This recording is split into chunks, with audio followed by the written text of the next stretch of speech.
I'll let Michael talk first. He doesn't fully remember everything that's happened. The timeline's still a bit Correction. hazy, but you could talk about what you remember. And Sure.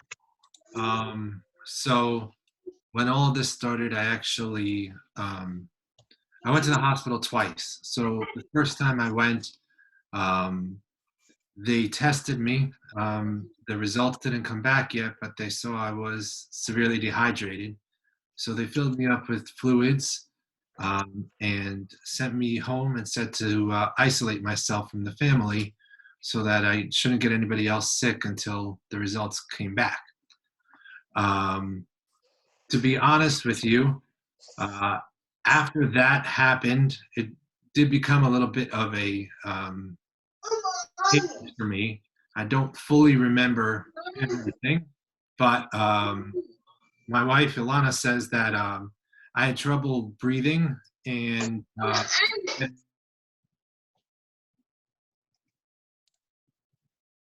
I'm muted. you're okay. You're okay.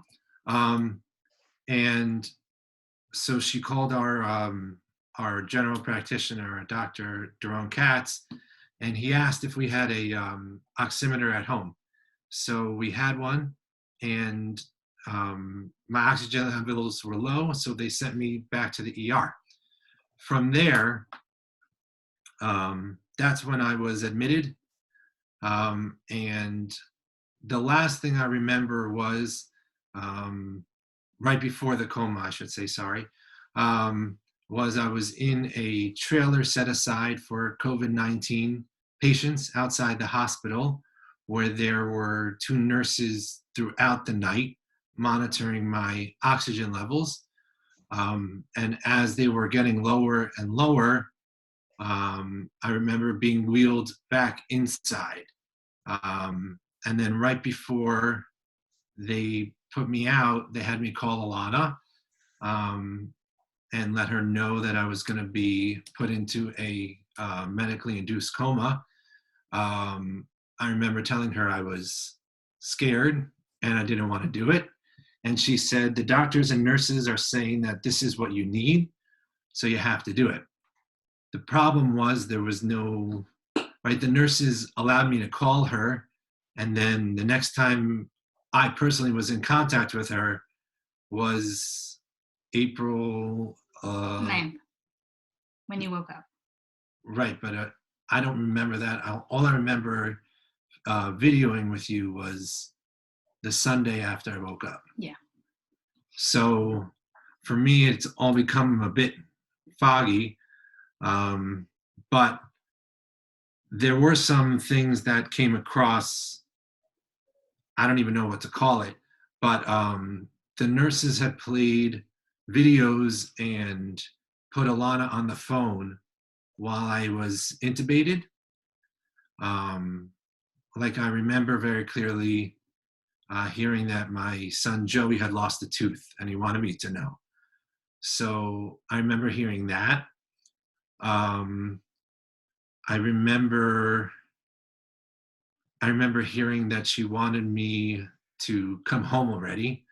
And that's really about it from what I recall while I was in the coma. But from what everybody tells me, especially Alana, they would set up an iPad stand so that she can see me and FaceTime with me, even though I was out. But other than that, I really don't have much of a memory while I was sleeping, or we call it a Shabbos nap. But either way, I don't really have much of a memory about what happened. So I guess I'll try to just fill in the gaps of where Michael left off. So since I wasn't allowed to go into the hospital either time Michael was brought into Hackensack, I could only speak to the doctors and nurses from home. So I kind of had to set up like a home central station, so to speak, where I would have like all the numbers of each hospital wing that I needed to get in touch with. The doctors were very kind. Most of them gave me their personal cell phone numbers so that they can update me via text or WhatsApp, and I could ask them questions here and there. And I would keep a laptop with me at all times including Shabbos, so that I can record his stats and any questions or any updates, which were changing hour by hour. I would get about 2 to 3 updates a day by the medical ICU. There was never a consistent time with them because, as you guys probably all know, many things change throughout the day. I would call in the mornings, like usually right after shifts, before they would start going into all the patient rooms, and sometimes that was a good time. And I remember at least 4 or 5 times I would call during Michael's 22-day intubation where the nurse would say, "We can't talk now, there's someone coding. Don't worry, it's not Michael." But I would get a lot of those kinds of things, which was alarming, Michael or not Michael. But that would happen a lot. But for the most part, the nurses and the doctors who would communicate with me from home were incredibly kind and compassionate, and understanding that this medical jargon, I got used to it after 22 days, but initially was very confusing for me. Also, the changing of the data was happening so frequently that I distinctly remember in like the first 2 days of intubation, his doctors were saying from infectious disease that the data from France is showing that steroids is not the way to go with him. We're not going to be doing steroids. And then 2 days later, they were saying, actually, now the data from Spain is saying that steroids is a good thing. Michael also had a DVT, which at the beginning was a surprise. But now I think a lot of us know that DVTs are becoming a little bit more common for many patients. So like data was changing hourly or not daily, and they would give me those updates, but I generally would have to call the medical ICU for updates rather than them calling me, just because they have so many patients to take care of. And I really understood that, and I was so grateful that they would take the time to talk to me every day. And they didn't just like shoot me down and say like, "We're busy." The time that they took to talk things through with me was very, very important. And the nurses really became my lifeline between myself and Michael, not just to explain to me what was going on, but to also talk about, what they were doing for Michael on the floor since I was never there. There were some nurse aides who would go into Michael's room and just like play classical music and rub his feet and do some meditation with him. So I remember that. He says he remembers some of it. Yes. There was somebody there, I think his name was Russell, who I remember, for some reason, I remember some of the extubation, and I can't explain if that was part of the dream that I had or if it was reality. But I remember Russell, and I remember when they were extubating, I had trouble maintaining the oxygen levels, and the doctor said, "I think he just needs to calm down. We need to figure out how to get him to calm down." And Russell took like a lotion that he had, I don't know, hand lotion, whatever it was. And I was in a gown, and he started playing classical music. And then he was like putting lotion on my feet to calm me down, on my hands. And he just kept saying, "You need to calm down. Let's relax. Let's figure it out." And every time I would calm, the numbers would go up. The oxygen levels would go up. So deep breaths, calm down, everything else like that. So I remember that episode. I couldn't tell you if what I remember was reality or not, but based on what Alana tells me, she said that one of the nurse's aides, this Russell, was very helpful to me, that he would sit with me for, I think it was like an hour and a half, just to get me to calm down, to bring back up my oxygen levels.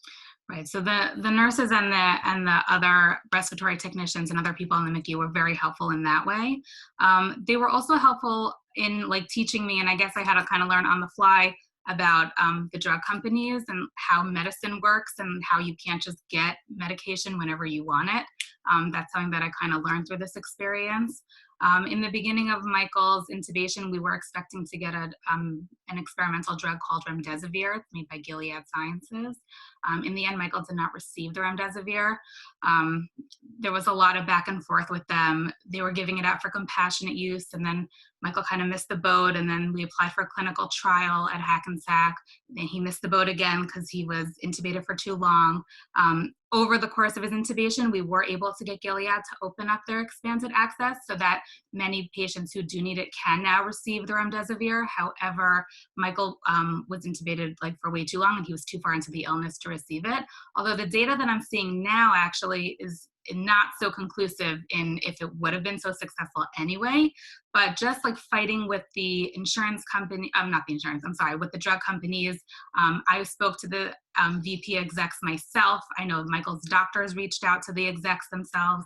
We got some political leaders involved in trying to apply pressure to Gilead to release drugs to Michael, which they would not do.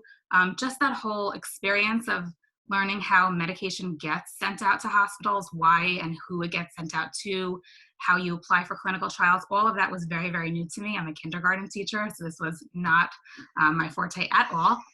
But they, again, the nurses and the doctors at the hospitals kind of helped me learn about it and helped support me through that fight. And even though we weren't initially successful in getting the remdesivir for Michael, we were able to help other people get it. So that was really, we felt that that was a success. I mean, I didn't know about it till I woke up. Right, he didn't know.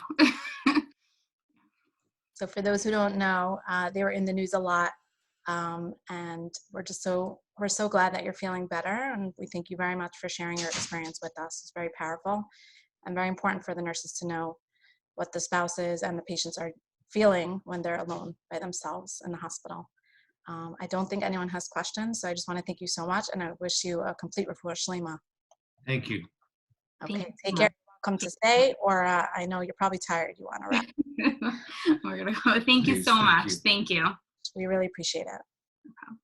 Okay, I'm just gonna repeat what I said in the beginning. I'm sorry, I forgot to start the recording. My name is Shavi Rosner. I'm the president of OJNA. So I just wanted to share a couple of initiatives that OJNA is doing for COVID. So one is the weekly calls, the Zoom calls. This is our 5th call. We've had tremendous feedback. We've had, anywhere between 60 and 170 participants, and people have said it gives them a lot of chizuk, a lot of professional information, up to date. So that's why we're choosing to continue this. And please continue to give us feedback. We do have some topics already picked out and speakers for next week, but we're glad to hear, what you all want to hear, and we can find speakers for that. Another thing we're doing is we're giving masks to healthcare professionals on the front lines. We've already distributed packages of masks to over 550 healthcare professionals in New York, New Jersey, Connecticut, Maryland, and Florida. We're still expanding locations. If you need masks and you haven't gotten yet, please put in your request, jewishnurses.org/COVID-19/. We're also starting to distribute face shields. I just received them yesterday. We got a couple hundred. So some locations will start giving that out. I got them to some locations today. Another initiative that we just started on Thursday night is to prevent patients from, getting so sick and recognizing the COVID status earlier on. We're giving pulse oximeters for free to immunocompromised and high-risk patients in the communities. Right now, it's being distributed in Brooklyn and in Clifton. We've already, since Thursday night, given out 185 devices, so they're free of charge to those who need. Same website, put in the request, and if you qualify, which obviously most people do, we have a volunteer drop it off, or we ask you to come pick it up. So that's been amazing.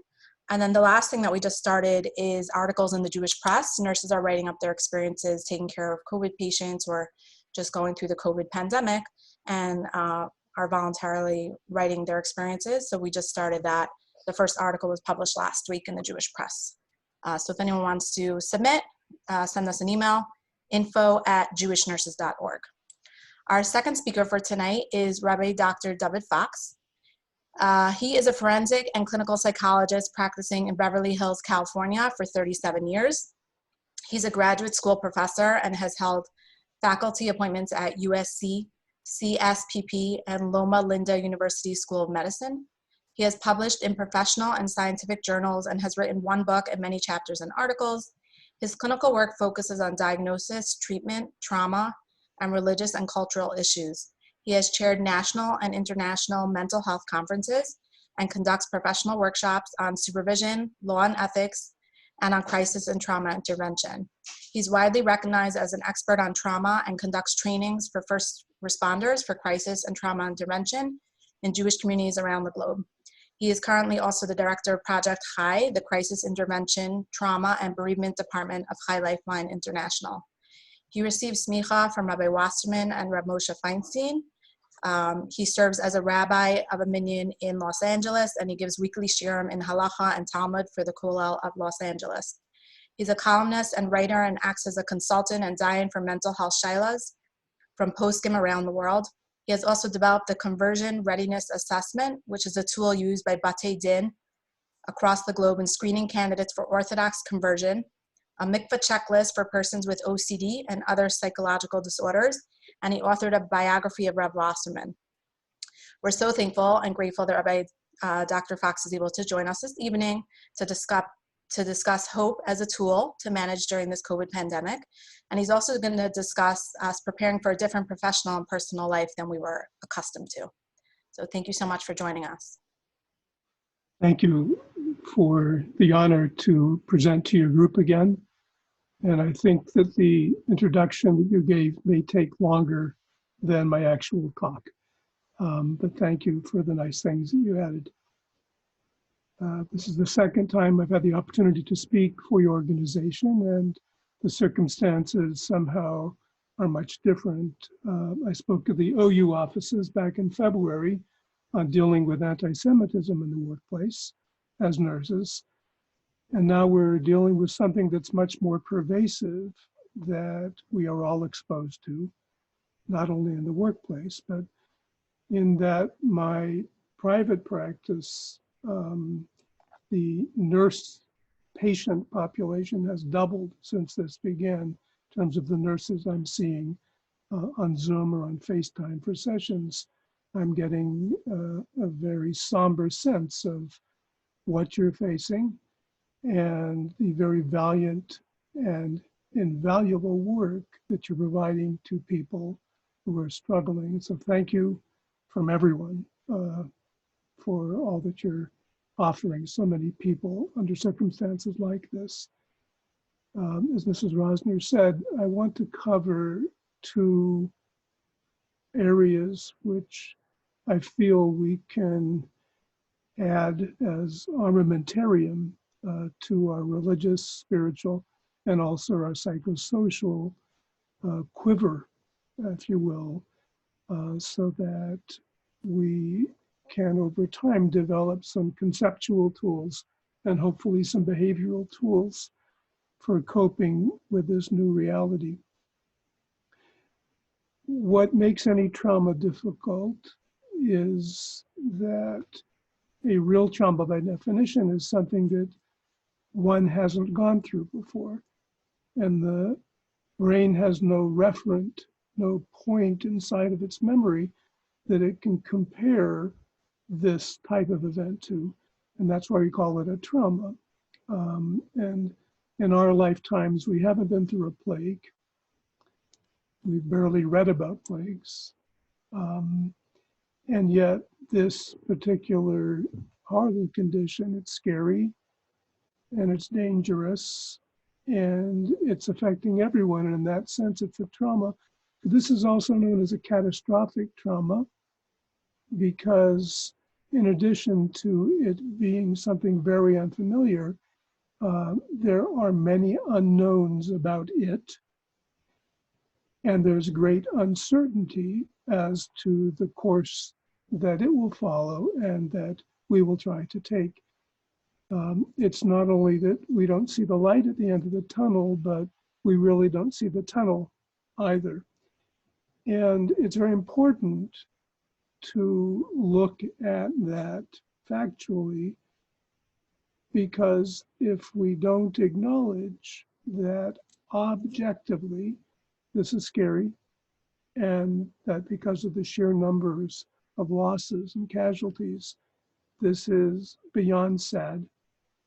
And if we don't acknowledge the impact, the heaviness on our psyche, if we suppress all that, we're going to have increasingly difficult times functioning, and we will become symptomatic with many, many stress disorders, ranging from depression to anxiety to phobia to panic.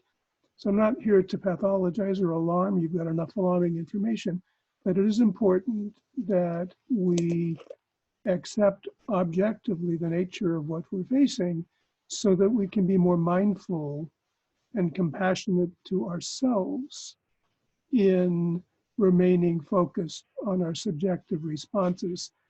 It's when we have that self-awareness, we scan our cognition, our affect, our body, our behavior, and yes, our spiritual functioning, when we can bring those into the present and know what we're thinking and feeling and going through and sensing and so on, we can have a handle on them, which means that we can start prescribing to ourselves a lot more self-care. One of the things cognitively that makes a catastrophic trauma difficult is that our familiar routine has been disrupted with or without quarantine. And our assumptive reality, all that we've assumed for all of our lives about things we can take for granted, about people, about life, about the environment, about health, about ourselves. So that's all been virtually invalidated. And when the mind cognitively has to face a lack of routine, a change of the familiar, very different schedules, very different structure of our time, and also the very, very grave reality that so much we've depended on and so much we've assumed has been changed, that we all go on tilt, we all stagger from this. What's important, on the one hand, is for us to remain in the present. By definition, when we're running with anxiety, when we're obsessing with worry, when we're panicking, so we're not in the moment, we're not present, but we're running ahead into an unforeseen future and a speculative future, not good for the mind, not good for the body. So we do, on the one hand, want to be focused on the present, to check in, do a self-scan with ourselves throughout the day, catch up on our breathing. It's part of mental health, part of mental hygiene. It's part of self-care and stability. So on the one hand, yes, we want to remain focused. We don't want to run ahead of ourselves with worry, with apprehension, with anticipation of things getting worse. But on the other hand, despite the fact that our reality has changed, two healthy things that we can do for coping are future-oriented. They're teleological, going ahead of ourselves. And I want to just focus my limited thoughts on these.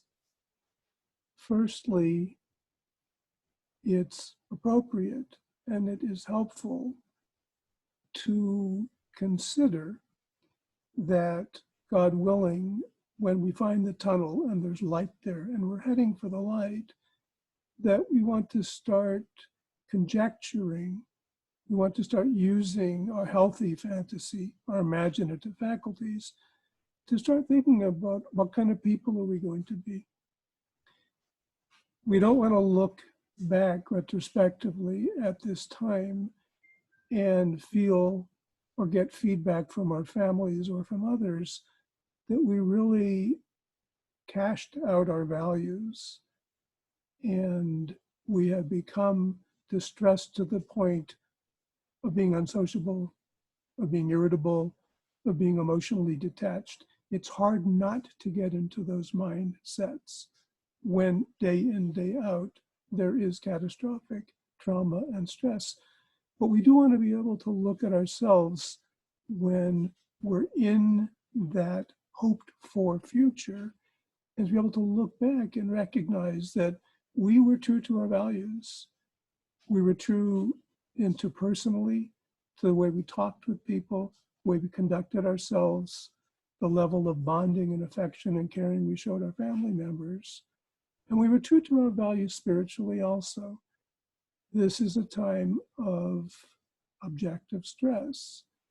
And sometimes, for some people, one of the things that rapidly dissipates when we're facing so much pressure is thoughts of faith, feelings of trust in the one above, And this is very much a time to lasso in our bitachon.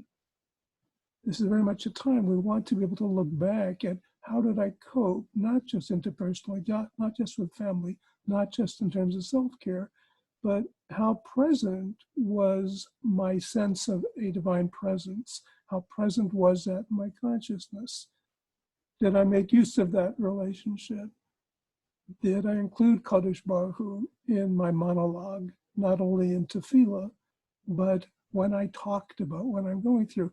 And I'm not speaking right now just as a rabbi. I'm not foisting a spiritual agenda. I'm speaking as a mental health professional because there are some neurocognitive advantages to being able to access actively our spirituality. It's part of our coping. It's part of our balance. It's part of our mental hygiene. So again, we do want to be projecting into the future. What am I going to be like? What will my task be like? Will healthcare have changed forever? Will the precautions that we're now taking become embedded and in place forever?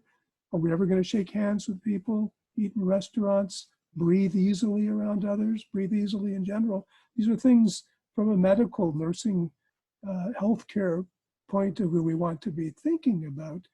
But we also want to be thinking about what am I going to be like when that time comes. But the second part of a future-focused tool for getting through this is looking into the psychology and the spirituality of hopefulness. And I want to define that scientifically. What is hope as an experience? So hope is future-oriented. Hope is when our thought process does travel ahead into what has not yet happened, to places we're not yet there.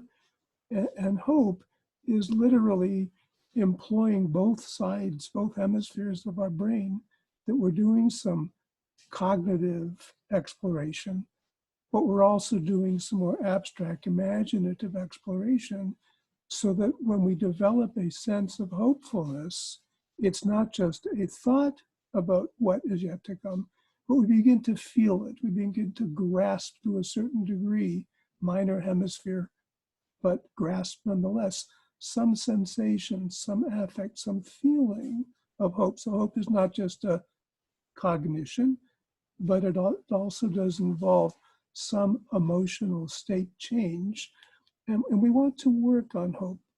We want to work on hope, number one, because as religious observant Jews, we regard tikva, we regard hope as one of the kochos hanefesh, which means it's not just neurocognitive, but it is harnessing some spiritual energy, kochos hanefesh, the spiritual energy inside of ourselves, and it's holy. And it brings a certain aura to us for ourselves. It gives us a sense that we're going to make this through, we're going to manage this through because we've got hope. Another, let's say, spiritual foundation of understanding hope is in a medrash. It's an obscure medrash, but I love this medrash. Yaakov Avinu is bestowing brachas in Parshas Vayechi, and one of them, which happens to be Shevat Dan, he says, Lishuascha ki visi Hashem. Lishuascha ki visi Hashem. 3 words. We sometimes say it in Kriya Shema. We even say it in Aramaic. It's so important. But Lishuascha ki visi Hashem. So listen to this astounding, lovely, sensitive medrash. The medrash says, Hakol b'kivoy. Everything hinges on hopefulness. Yisurim, getting through Yisurim, b'kivoy. Chanina, feeling divine compassion, the kivoy, it comes if you hope for it. Salicha, feeling that there is redemption, atonement.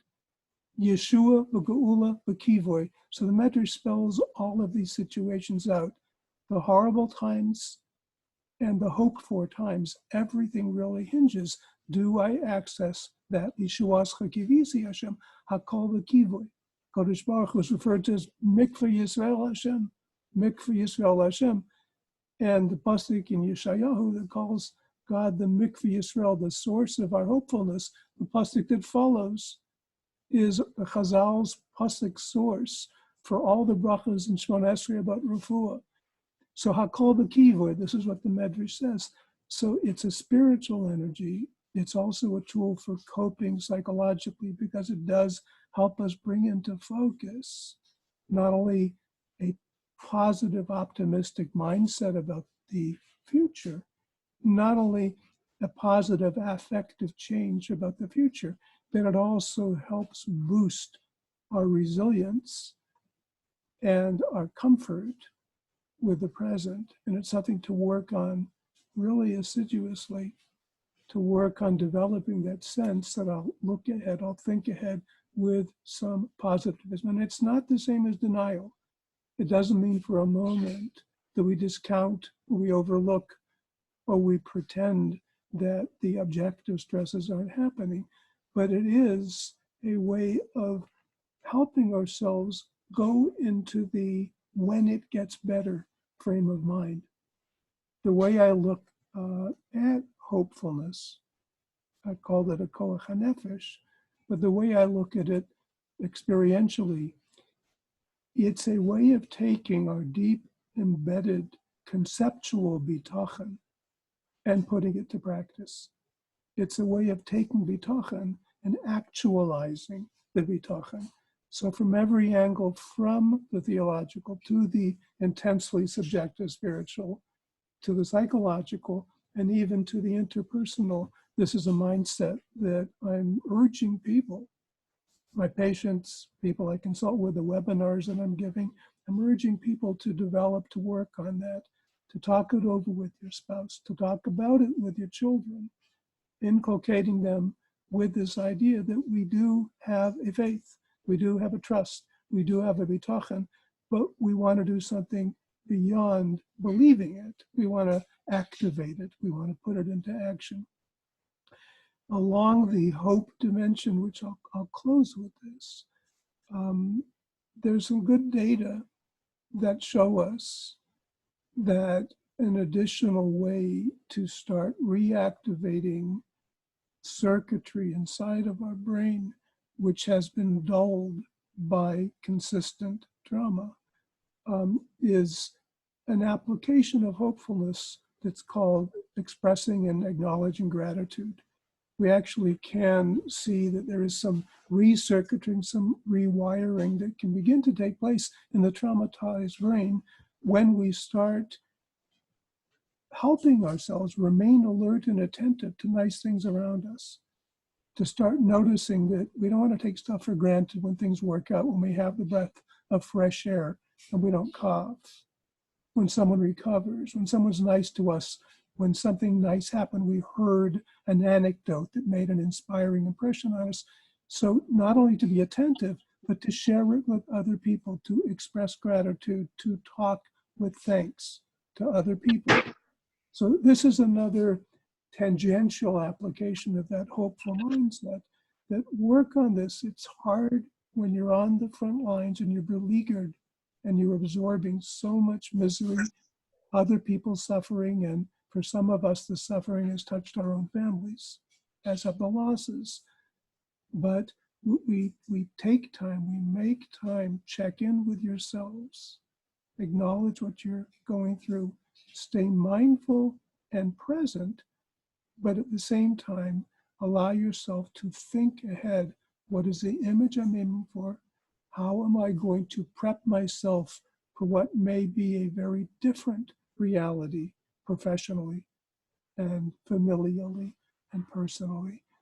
And allow yourself to try actualizing, getting in touch with that koach hanefesh, that capacity to feel some hope and to think hopefully, and talk with the people who care about you, and talk with the people you care about actualizing your sense of bitachon.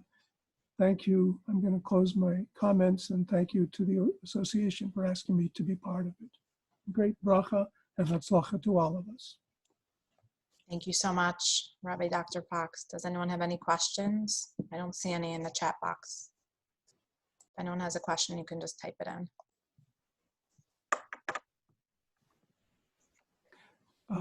I'm going to first mute myself, and I'm going to disappear because I have a webinar to give in a short while. I had mentioned this to Mrs. Rosner, so I don't want this to seem disrespectful. I'm very interested in what you're saying, and in fact, I'll leave the Zoom on because my wife is listening very attentively over my shoulder. Thank you so much. We really appreciate your time. Thank you. Our next speaker is Dr. Berman. Dr. Berman, if you're here, can you unmute yourself? Because I don't see your name. Oh, there you are. Okay, great. Yeah, okay.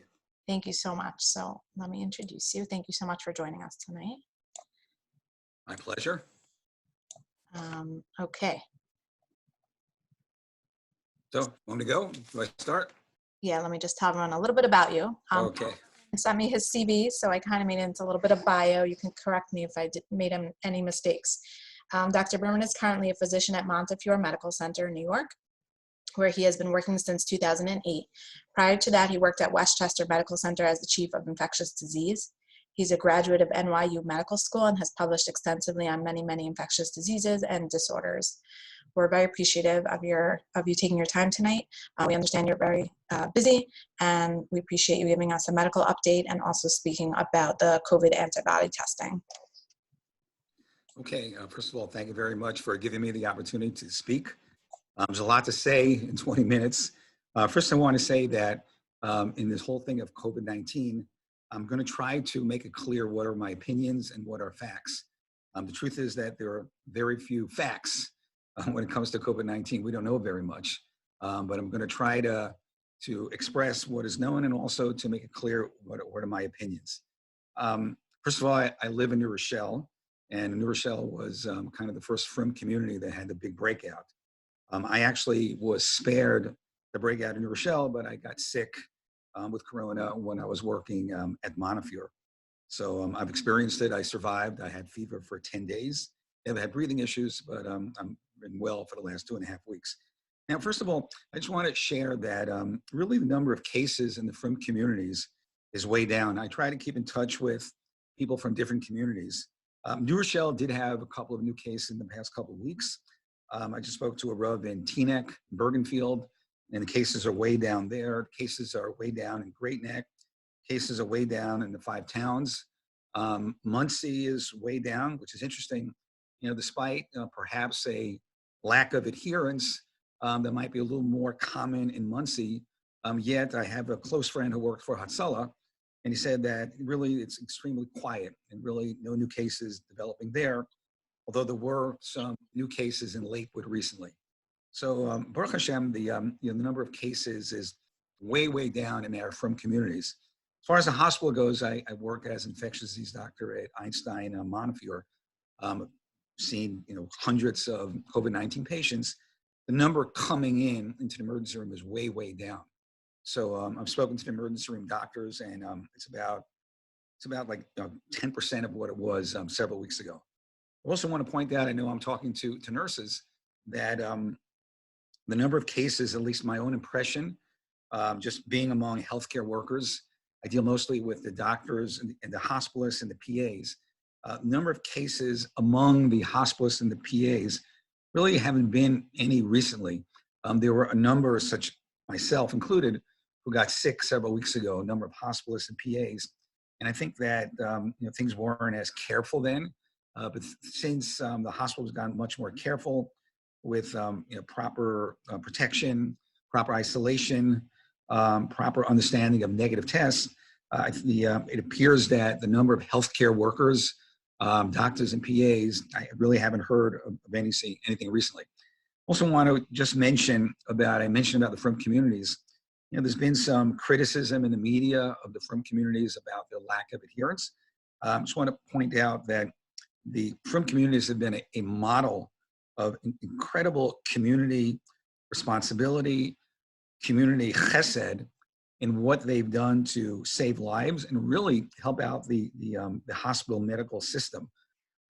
They've done an incredible job of providing oxygen in homes. There have been hundreds and hundreds of people in the frum communities who've been receiving oxygen at home, they're going further than that. They're providing mobile X-ray units, drawing blood, giving blood thinners, which is a big part of recent treatment.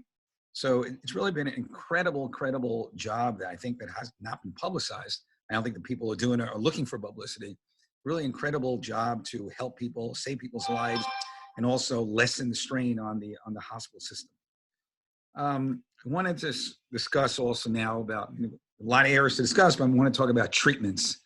I actually participated in a webinar with the Israeli the health minister, Rabbi Litzman, yesterday, and I asked the question. He had his doctors with him.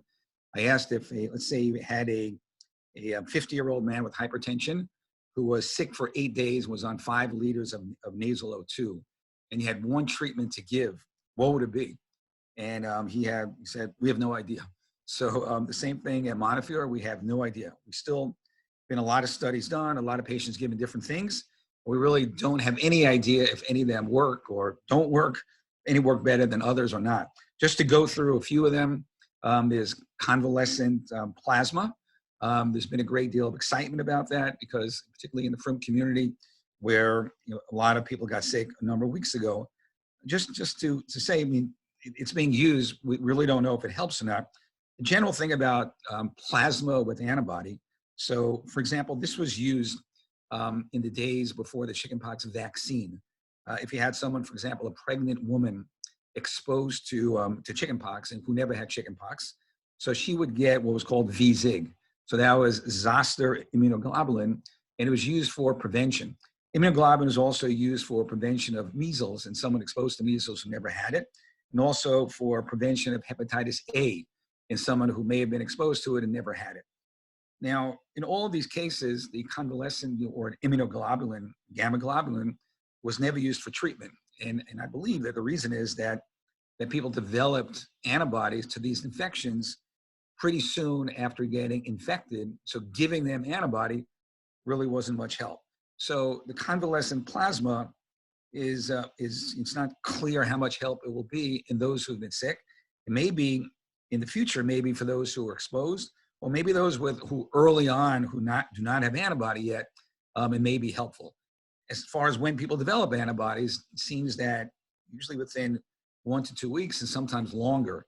So what the effectiveness of this will be, we've given it to, I believe, over 100 patients at Montefiore at Einstein, and it's really not clear whether it's helping or not. Another category of medications are the interleukin-6 inhibitors. I was initially very excited about that. I saw a couple people have dramatic responses. However, there was a study that just came out with one of them that said that it really did not make a difference in those who are pre-ventilator stage. And therefore, they stopped that study. That was a placebo study. They saw some improvement, although not clear, but some improvement in those who are intubated and more critically ill. So they're pursuing studying interleukin-6 inhibitors in those. Another category is steroids. This was at the beginning, people were scared to give steroid. In Montefiore now, everyone's getting steroids. Not clear, really, it's not clear at all whether it helps or not. Another drug that's being studied now is famotidine, which is Pepcid.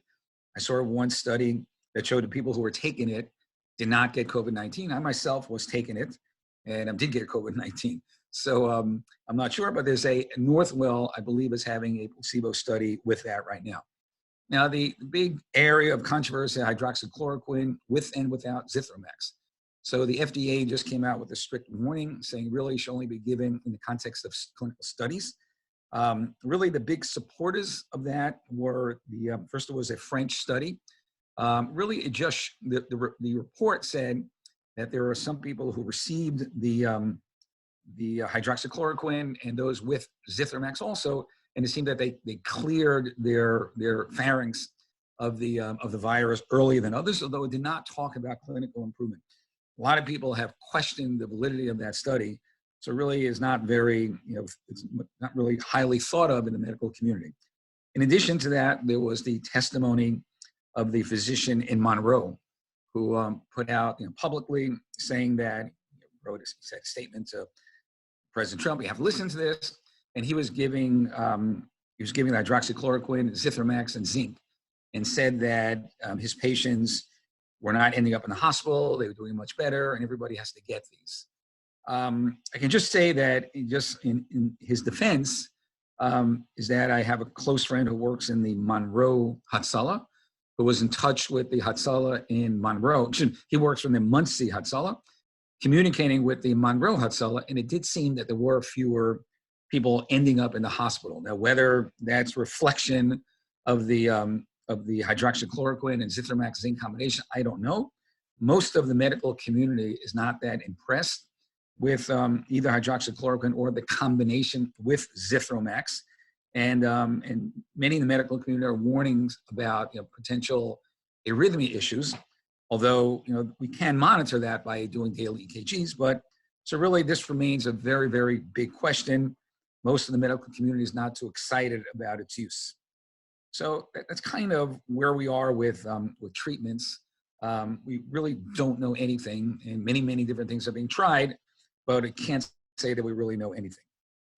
I want to move on to the subject of pre-symptomatic shedding and asymptomatic shedding. So as far as pre-symptomatic shedding goes, so the idea that a person can shed the virus before he gets sick. So the proof for that was based on a study in Singapore. So the CDC published this about a month ago, that they identified 7 clusters where it appeared that there was one person who transmitted the virus to others and that the person was asymptomatic at the time.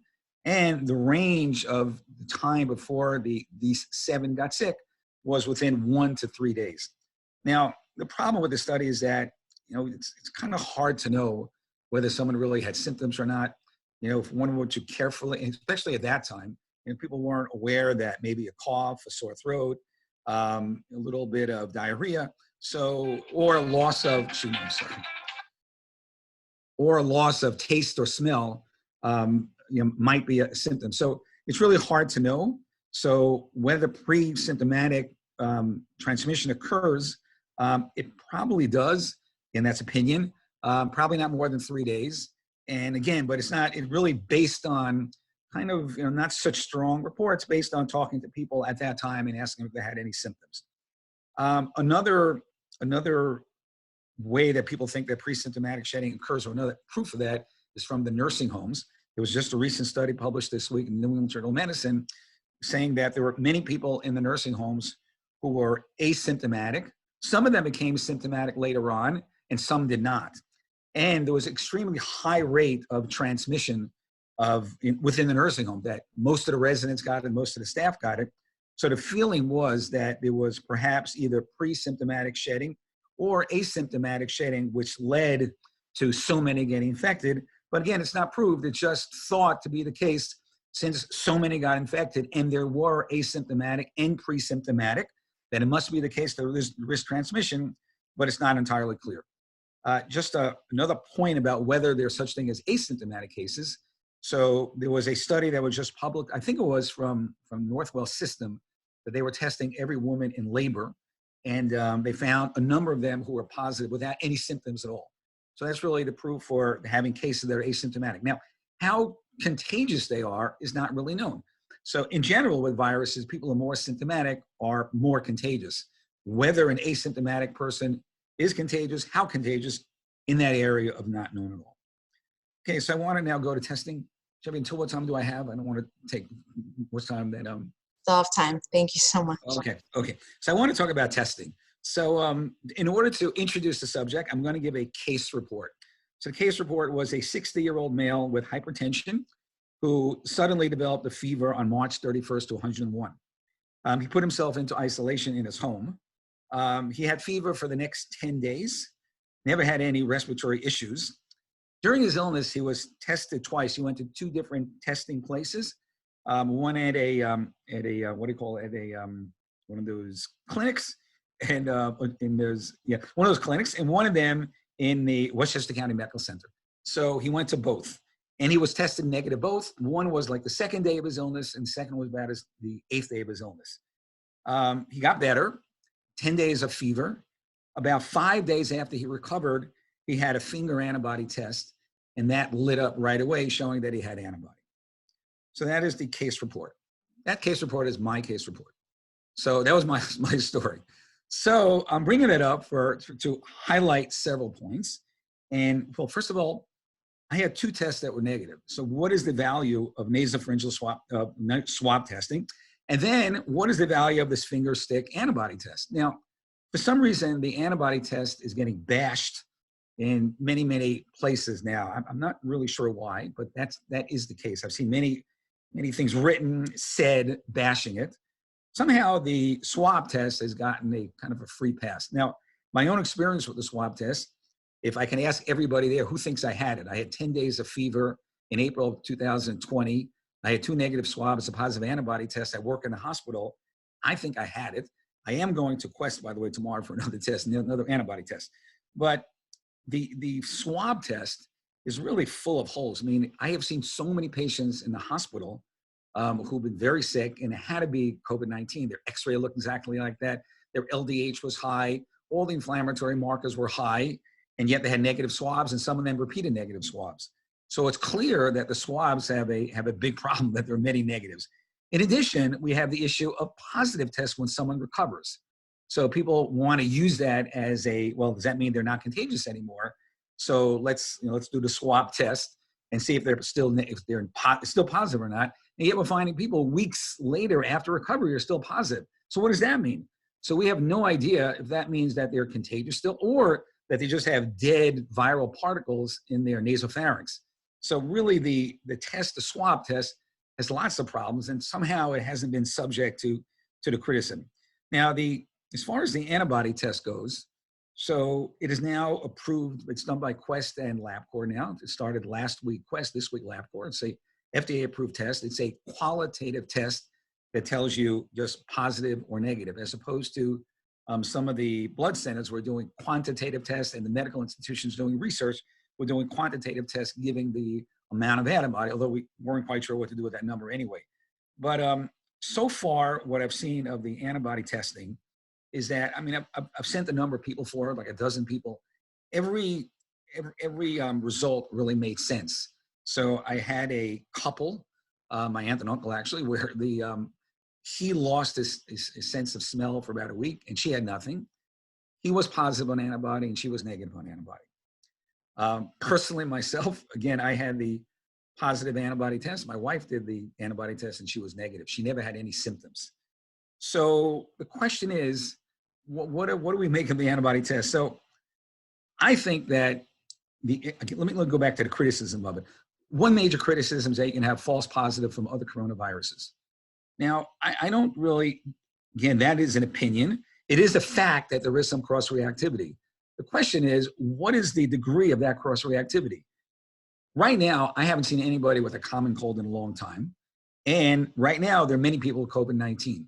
So if you get a positive test now in the setting of an epidemic, plus supported by someone having had some symptoms, whether it be cough, fever, sore throat, loss of taste, GI symptoms, if you put together a positive antibody test with symptoms, then I think that this is my opinion, that the predictive value is extremely high. I think that time will tell. We're just starting with this test, and we're going to see more and more. I think that a negative test is very helpful. I think that one can argue that if someone were infected in the last week and they had a negative test, well, it's because they haven't developed antibody yet. But we don't have that many new cases now. So if someone didn't have symptoms, wasn't exposed to somebody, has a negative test now, then I think it indicates that they're probably negative, which people generally are not too happy with. Now, the value of that is, for example, my wife and me. So I'm the one who's going shopping now, and she's not, because I'm positive. So, which leads to another question. So does a positive antibody test mean 2 things? Well, basically, does it mean that someone is not subject to another infection? So taking away the false positive issue, which I don't think is a major issue. So let's assume that you're positive to COVID-19. So can that person now get infected? Now, there was that one report from, I think it was Korea, where it seemed that people got negative or got better, then had a positive test afterwards. I did not see details that they got clinically sick afterwards. So just, again, looking at other infections, other viral infections, would be highly unusual to have a situation that someone got recovered from a viral illness and then got sick soon after that. So this is my opinion. that I think someone who shows immunity now is probably not going to get infected now, although there's no guarantee of that. But again, that is my opinion. That's based on other viral infections. I think I think people should be cautious. But if you have a choice between someone who's antibody positive, antibody negative to do the shopping, the one who's antibody positive should be doing the shopping. Now, another big question is, how long is a person contagious? So I mentioned about the problem with doing the swab, that we're not sure that really tells us if a person is still contagious or not. So we really don't know how long someone is contagious. So let's say the issue comes up with, again, going to the case report myself. So I put myself in my own room for 24 days. So the question is, when can I move around my house freely? Right? So I was sick for 10 days and then I'm better. So at what point is it reasonable to think that I'm not contagious anymore? And this is very important for people, families getting reunited. So first, the answer is no one knows. So I'm going to give my opinion about it. So, I mean, I've been asked by many people these situations, different situations. So first of all, it's my own opinion that the length of time that a person's contagious will depend upon the duration of his illness. So I think if someone's sicker longer and sicker to begin with, will probably be contagious longer. One reason I have to believe that I see, like the nursing home patients, that I see that many of them, I see them positive and then they were sick and they come back into the hospital a month later, they're still positive and they're still not doing well. So I think that those kinds of people who are sick and stay sick a long time, they may be contagious longer.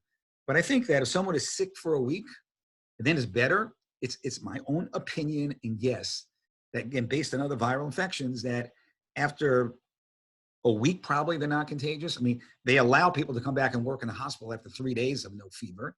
And I think that's just based on need. It's not based on a scientific analysis of when that person's not contagious anymore. But if one were, again, there's no facts here. I would guess that probably after a week, if someone had a short illness, they're probably okay. I kept myself in that room for 2 weeks and then moved back and started moving about the house freely after 2 weeks of having no symptoms at all. Whether I'm right or not, I don't know. Time will tell. We'll see. My wife will kill me if I'm wrong, but that's what I think. Then the next question comes up, can I invite my children and grandchildren for Shabbos? So I did. So that will be 3 weeks. That will be 3 weeks without any symptoms at all. And so I've made the decision that I think it's okay for them to come. I'm not going to hug the kids, grandkids, but I think it's okay for them to come. Again, that is pure guesswork. Now, the problem is that you have to guess at some point, because otherwise you can say that potentially contagious forever. So what's the difference in another week, and another week, and another week? So you have to pick a point at some point and say that this is reasonable. So my point, my opinion is after 2, 3, for someone who was really sick for a long time, maybe 4 weeks, I might be more liberal with my own family than giving an opinion to someone else. I might be a little stricter and go a little bit longer. Another question is now, can I visit my parents? So that might be another standard of how I might be compared to how I might be with my kids. So anyways, I'm just going to summarize to say that, first of all, we really don't know a lot. Cases are way down in the film community and the general world. In treatments, we really don't know much. Pre-symptomatic, asymptomatic, probably occurs, how much we don't know. As far as testing goes, there are a lot of problems with the swabs. It's useful, but a lot of problems. I think the antibody has been bashed more than it should be bashed. And I'm gonna give you another example, just other things that came up. So, someone was exposed to his daughter who was sick, and the daughter was symptomatic, and he was with her for a couple hours. 8 days later, he had a temperature of 100 degrees for 1 day. He's about 60 years old, and nothing after that. So I think someone like that, it would be very valuable that if he has a negative antibody, I would say that he's as susceptible as he ever was. If he had a positive antibody, then I would say that 1 day of fever probably represented just a light case that he had. And again, he probably has some immunity, subject to the questions about immunity. But I think it's important for him to know, because he wants to know if he can now take care of his mother who's sick. So before I would say no, and now I would say, well, you're antibody positive, you probably had it, you've been without any symptoms for 4 weeks, wear a mask, and it's okay. So I think that really the antibody testing in many, many situations has a lot of value. Another question will be, let's say two chavrusas want to learn together. I think if they both have antibody and they can tell you that they were sick 4 weeks ago, I think privately I might consider letting them learn together. I would ask if their rub agrees with that from community, point of view, but from a strictly medical point of view, it's okay. And finally, I just want to say one more thing about when do we open up again. So when the schools open up, when do we open up again? So to me, again, there've been a lot of saying, no, don't relax. At some point, we have to open up. So thinking, well, this is my opinion. So what's the difference between now, a week from now, a month from now, 2 months from now? What's going to be different now from 2 months from now? Probably we'll hear about a case here and there. So if we have zero tolerance for anything, how long do we wait? So I think at some point society has to open up. I think that we have to think creatively about how to do that, how to go about doing that. It can't be just, well, school's open today. I think we have to think about creative ways of a certain amount of people coming in, keeping people apart in shul. There'll be no more talking in shul because they'll be apart. Masks at first, ushers to tell people where to sit. Sort of like the way the supermarkets worked it out. I think we have to start thinking about it. Again, I'm not determining policy, but I think it's time to start thinking about it. And I think that Israel is going to be a very important test case for us because Israel, which did, it's hard to criticize Israel because they did extremely well in limiting the number of cases and the number of deaths. So they are starting to open up. They're opening up schools, opening up minyanim. So I think we'll have to see what happens there. If they do okay, then I think we really have to start thinking about, again, being careful, creative, and try to find ways to open up the world again. Thank you so much. I know you have a chavrusa now. Can you take a couple questions from the chat? Yes, I'll have to ask my chavrusa. It's okay. I'll take the questions. Yeah, they'll forgive me. So you see the chat box? Yes, I see 4 questions in there. So I open that up. Yeah. I guess another 3 came to me, but you'll see what you can get to. Okay.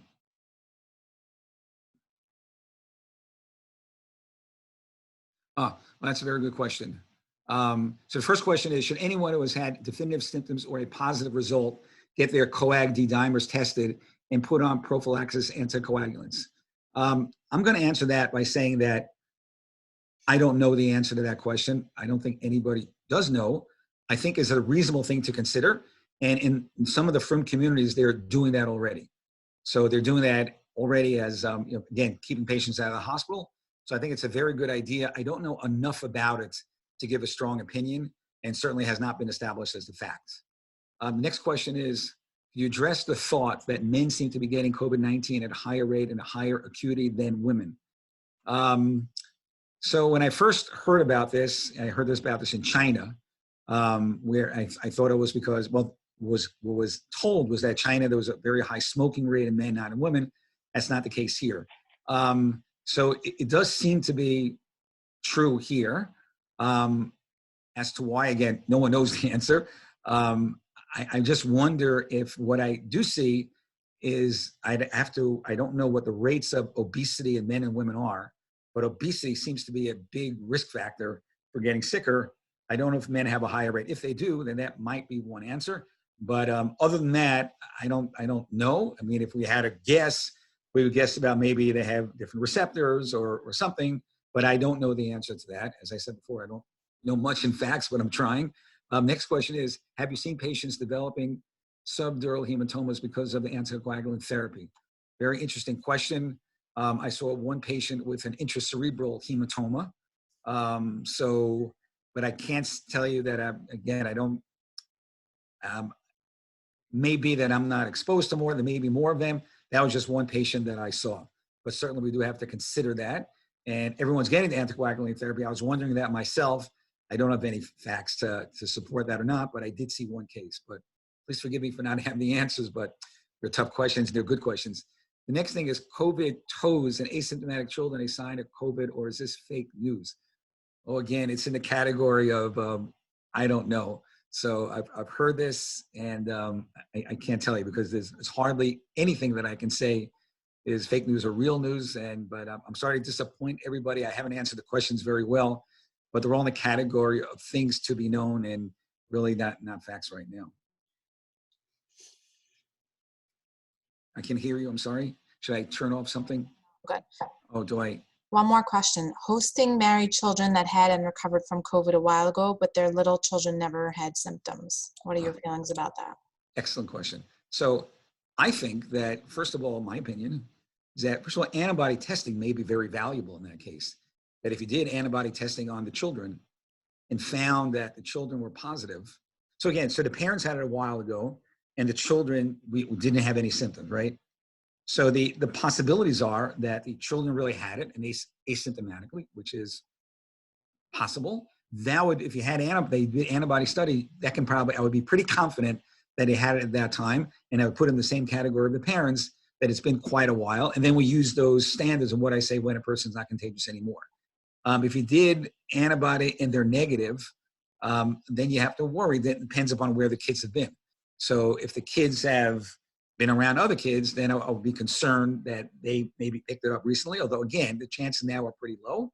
But there is that small possibility. But if they were antibody positive, again, it's stressing the potential of this, then I think it would be fine. Is there any other thoughts about that, about the children coming over? Another thing I would just say is, as a general thing, again, I would like to see more antibody testing done for this reason. But I think if the parents had it, the parents were sick with it, it's hard to believe that the kids didn't pick it up at some point. So if I were to guess, I would guess that the kids, picked it up and probably have antibody. But again, I can't, that's my opinion. I don't know for a fact, but I think if we do more antibody testing, we may learn more and it may become more of a fact. Okay, just last question. Does COVID pass through breast milk? The answer I saw, no. That was the answer. I saw that in an article within the last few weeks. So whether that information has changed, I don't know for sure, but I did see that in one article.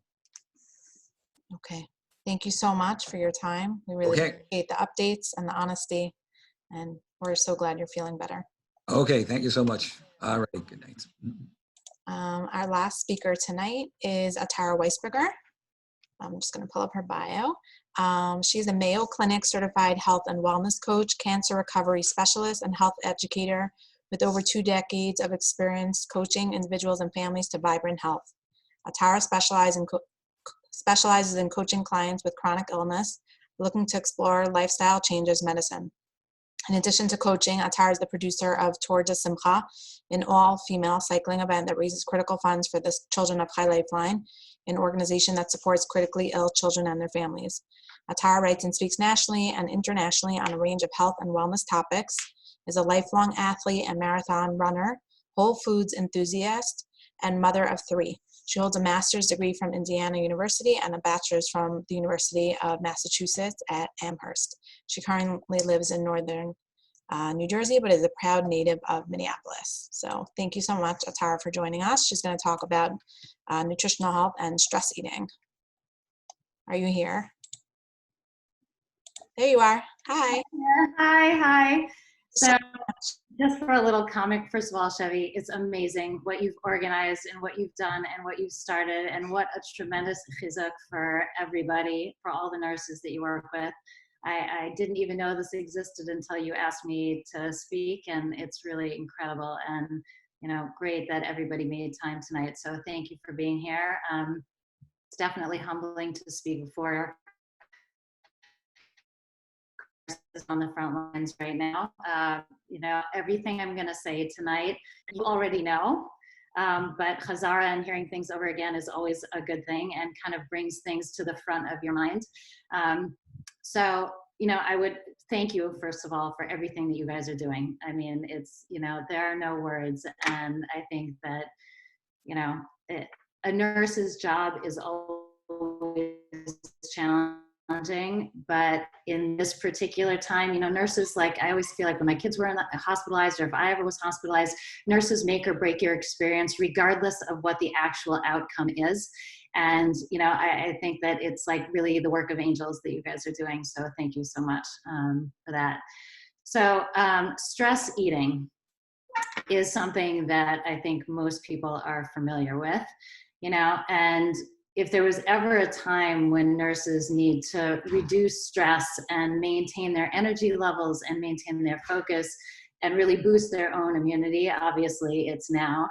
And both nutrition and stress relief and exercise and some kind of sleep hygiene can make a huge difference in so many areas of your life right now, whether that's, you know, your focus and your ability to be efficient and clear-headed at work, to be able to make good decisions, be able to have some reserves when you get home to do other things in your life.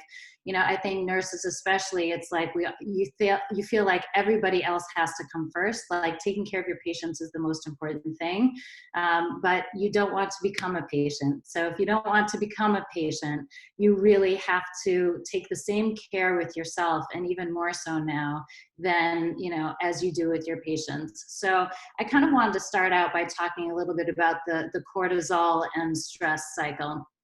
So nearly every cell in our body, and again, forgive me for speaking medical terms to nurses, but you know, every cell in your body has receptors for cortisol, and it makes a lot of sense from an evolutionary perspective. In that, like, if you have to run from the tiger that's chasing you, right? Cortisol is that stress, that fight or flight hormone. So it makes sense that if your body, the whole purpose of that, if you need to get yourself out of danger or lift a car when you see someone under it or do something kind of superhuman, it makes sense that every cell in your body needs to have a receptor for that, because it has to engage the whole system. But the problem with that is when you've got too much cortisol floating through your system, those receptors are still there, and it ends up impacting a lot of different systems in the body. So when your cortisol overall, it impacts blood sugar levels, it regulates metabolism, it helps with memory formation.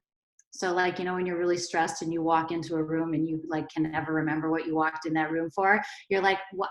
I just had it, and then you don't have it anymore. So that's impacted by cortisol levels, water and salt balance. It acts as an anti-inflammatory, which is on the good side of the ledger, I suppose, and blood pressure control.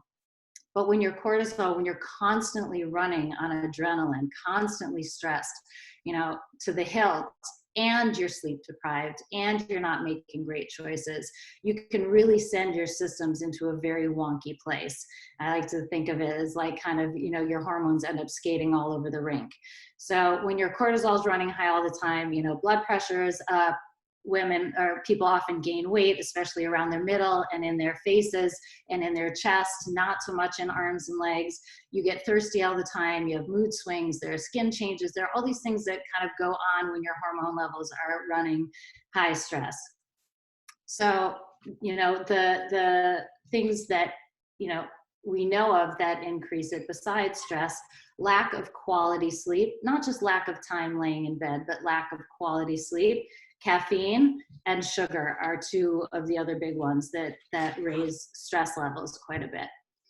So the solution is really to put back in what you take out.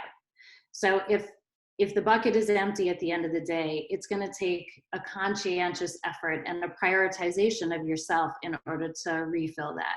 And some of the top nutrients to think about when you're kind of planning out some of your food: magnesium.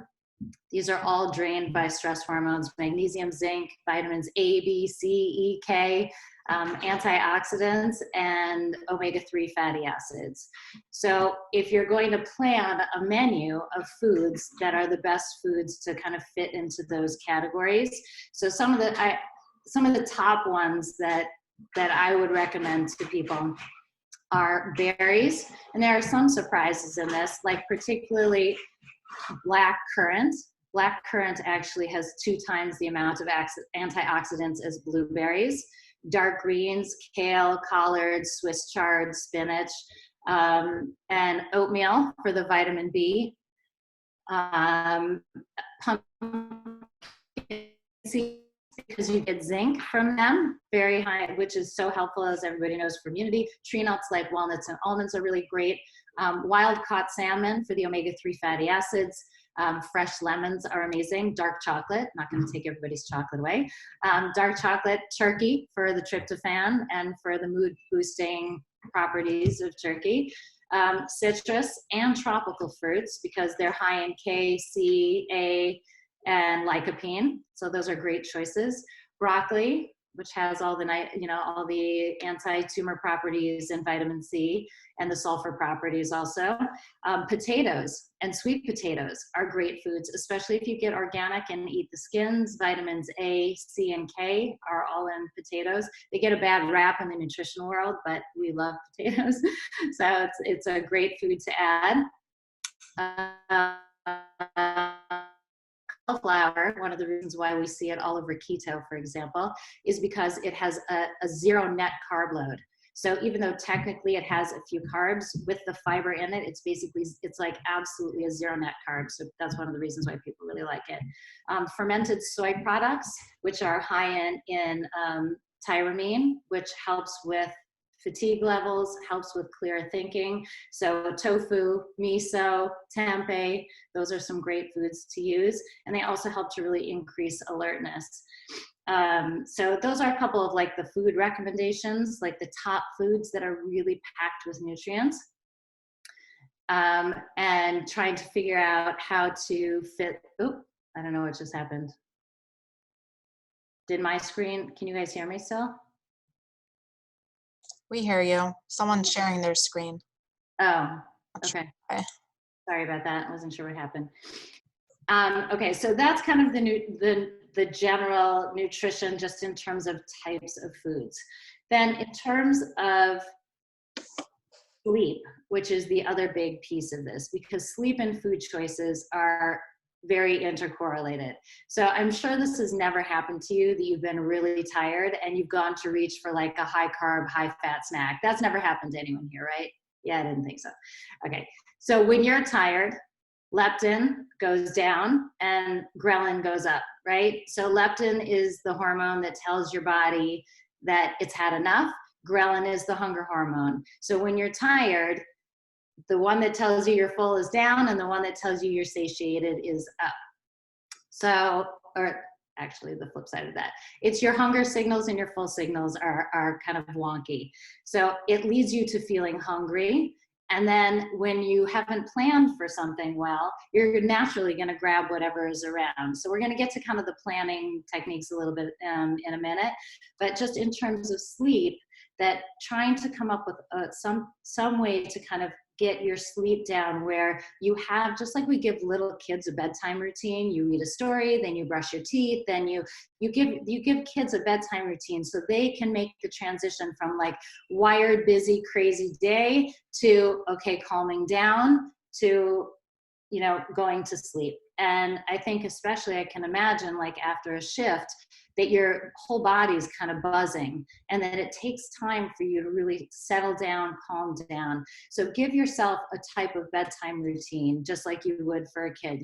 First you're gonna do a meditation for 5 minutes, and then you're gonna have a hot tea or take a bath with Epsom salt, or and then you get into pajamas, and then whatever it is, whatever your pattern's gonna be, so that you can kind of start to ease down from the day and let your body unwind in a way that will help you sleep well. Because coming home and eating a big meal at the end of your shift right before you go to sleep, your body's going to be working hard at digestion. And in terms of giving it a chance to recover from other things during the day, your body really needs those 7 to 9 hours, if possible, to really recover from all that it's experienced during the day. And if it's busy also digesting a large meal, your sleep quality might not be so good. You might wake feeling not so rested or with indigestion. And so it's good, like that meal right before you go to sleep is a light meal. Also, lack of sleep, again, triggers that inflammation pattern in the body. And then you couple that with how it affects your food cravings, and you get this kind of vicious cycle. So the question is really, how do we turn a vicious cycle into a virtuous cycle, right? How do we kind of start to make that shift? So from the food perspective, planning is super important. So whatever your days off are, or whenever they are, if you have a day where you plan your meals and plan your menus and your snacks and your shopping list, and then you can implement that either the same day or later in the day or the next day off. So you prep one day, and prep and shop one day, and then, or sorry, plan and shop one day and prep on a different day, like actually prep meals and prep snacks that you can either put in the freezer and then grab, or you can put in the fridge and then grab in individual portions, is going to be a really important piece of it. Also, to eat your biggest meal before your shift. So if that's when you've just kind of woken up and gotten, moving for the day, I'm not sure how everybody's schedules work, but it is to pack in as much nutrition into that pre-shift meal as you possibly can. Healthy snacks during your shift whenever you can take a break, and then to come home and have your meal before bed and give yourself a little time to wind down. The next is to, especially for people who work nights, is to try, because nighttime shift workers, the whole diurnal rhythm is off. If you can try and keep your breaks, and I know that that sounds idealistic when things are flying, but if you can try and eat at like kind of similar intervals, that will also help kind of maintain hormone levels and blood sugar levels at a flat level. And again, to prepare nutritious meals and snacks in advance. And if anyone wants, I can definitely send you guys a list of, snack ideas or whatever, if that would be helpful, if, instead of me listing them now. And then, so that's kind of the food preparation piece. It really is like, plan, you have to plan in order to be successful in this. And figuring out what structure works for you is kind of the first step in that. Then in terms of mind body, I like to tell people that in terms of both sleep and hormones and weight management, that it's really that finding non-stressful exercise is critical. So what do I mean by non-stressful exercise? I don't mean the exercise that isn't taxing. I mean that different people find different forms of exercise relieving. So someone might find yoga relieving, and someone else might feel like they're jumping out of their skin doing yoga. Someone might love, really like a hard strength workout might really be something that people love, and they find it just helps them to get out all their stress. Other people will find that they need something a little gentler, or they need cardio. So when I say, and other people would want to go for a walk outside, anything outside. So when I say stress relieving, that doesn't mean it's not intense. It just means asking yourself what type of exercise helps your body in an overall sense, helps your wellness in an overall sense. That I find that that's very helpful. And that requires you just checking in and maybe some experimenting also as you go through it. Mind body practices, of course, are great. There are almost every major company that I am aware of, whether it's Peloton or it's the Mind Body app or it's, yoga studios and Tai Chi centers, most places are offering free, they even Peloton did like a 90-day free trial, right? If you want to just take their app. And I mean, there's so much stuff out there. There's so much good that people are doing right now and putting their services out there. You could download the Calm app on your phone, and at a break, for example, if you get a break, just like as you're eating your snack or whatever, put your headphones in and listen to a 3-minute calming meditation, something that will help you refocus, something that'll help you relax. To get you through the rest of the day, just something to give yourself a breather for a second, instead of checking your phone, like your Instagram or social media or whatever, or reading the news. Don't read the news. Just don't read the news. But do something that is going to center you and give you some energy when you go back to your shifts. And then in terms of sleep, this would probably be my last category for suggestions, is Epsom salts full of magnesium. It seeps through your skin. So a warm Epsom salt bath is really great for relaxing all your muscles. 1 to 2 cups in your bath at night. Warm drinks. My favorite herbs are probably lemon balm, passion flower, chamomile, unless you have seasonal allergies, but my most favorite is called holy basil. And holy basil actually has nothing to do with the basil that's in your pasta sauce at all. It's a very potent herb. You can use the entire plant. You can use the flowers for bronchitis. They use the roots for something else, but you can get teas that are made out of holy basil. And it's a wonderful, it's both calming and healing and has some really lovely properties. But warm drinks are very soothing to both the nervous system and the body. And there's kind of a ritual about it that's nice. It's kind of like giving yourself a treat. And then light meal before bedtime with protein, a light protein, not a heavy protein, not like heavy red meats or whatever, but light proteins. They could be vegan proteins, they can be, you know, chicken, it can be fish, it can be something light. And then a whole grain carb or vegetables before you go to sleep. And cooked foods. So that's another nutritional suggestion that I would say. Raw foods are a little harder to digest. Your body has to break down all that cellulose. And I would say that, like, to have soups, like that could be one of your preps actually, is to prep like some kind of high nutrition vegetable soup. It could have barley in it or a whole grain or something that before you go to sleep, like a big bowl of yummy soup is also a good thing to have, because it just calms you down, soothes you, but it doesn't take your body a lot to break down what cooking has already started the process of. So I find that that's like a nice way to end the day. You could have that with like a whole wheat pizza or something, and then do your bedtime routine and wind down for the day or for the night or whenever your shift is. But in general, you know, I think that self-care is your life raft right now. I would not say that it's one of those things where if I get time, if I get to it.